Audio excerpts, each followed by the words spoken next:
Hi, I'm Dan Wachowiak, class of 62. And I'm Susan Wachowiak, also a class of 62. Came here for 4 years of wonderful education, enjoyed my time here, and was lucky enough to meet the love of my life. That's true.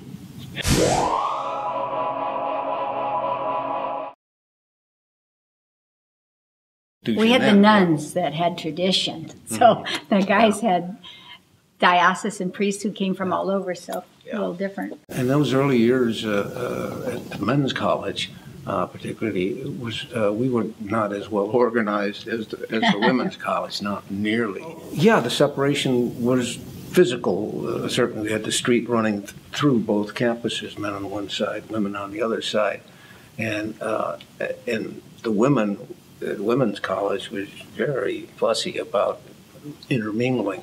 Gradually, that all changed, as certainly when the two colleges got together. We had a lot of, we called them mixers. The bishop might give a mixer for us. He came to things, and he would, we'd see him. He knew you by your first name. There's strict rules for going out. The gentlemen would come in, they'd sign in the date, meet their dates, get the nod of approval, and then go out. And then in the evening, they'd come back, sign in, and that was it. Now, of course, they always didn't do that. And I heard stories about sheets tied one-to-one down off the window so that the girls could climb back in later than usual. So there were lots of stories that went on. These were stories that you heard, of course. I heard, yes. The other thing I think was interesting is the girls, we always had to dress for dinner. You'd wear high heels. You're supposed to wear a nice dinner dress and come in. And if they were in shorts or like Bermudas, not short shorts, but Bermudas, then they might wear a trench coat, tie that up, come in with the heels, and that was okay. Trench coats were really big. Saw them in class, saw them at dinner, any place, trench coats.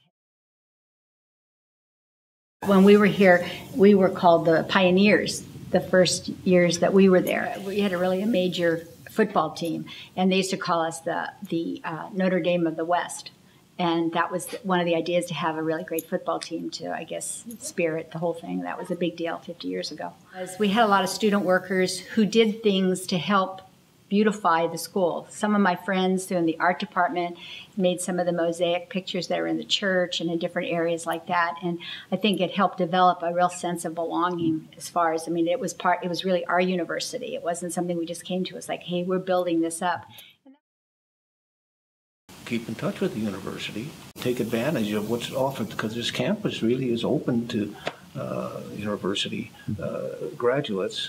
Now we even have the alumni, the DeGary Alumni Center. What a cool thing, that's great. We went to school with him. Together, yeah. Bert, so that was nice. Yeah.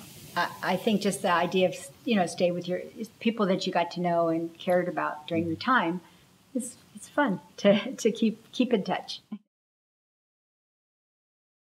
Well, mine is just seeing some of the people again and seeing how we've all changed. A little fear there.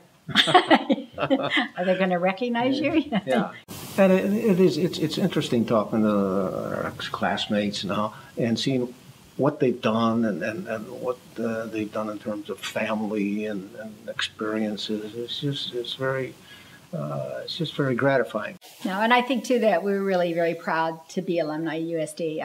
I've always been proud to say, we went there, and our children came here, and it's just been progressive. It has evolved, but I think it's still one of the best places you could be or send your children. I'm Susan Wachowiak, class of 62, and we expect everybody in the class of 62 to attend our coming homecoming. And I'm Dan Wachowiak, husband of Susan Wachowiak, and I welcome all of the 62 graduates to the homecoming events and look forward to seeing as many of them as I can.